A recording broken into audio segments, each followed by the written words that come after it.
Hello! In this video I will show you how to install Firefox browser on your Realme C65.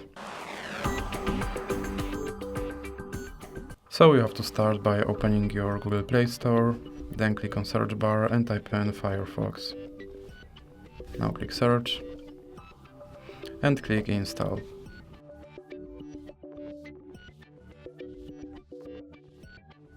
Now you can click open. And here you can set your default browser, or you can click cancel. Now you can add Firefox widget, or you can click not now. Here you can click sign in, or you can click not now.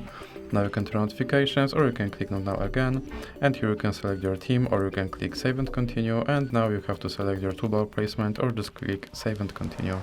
And as you can see, my Firefox browser is now installed and is ready to use. So that's it for this video. If you liked it, please remember to leave like and subscribe.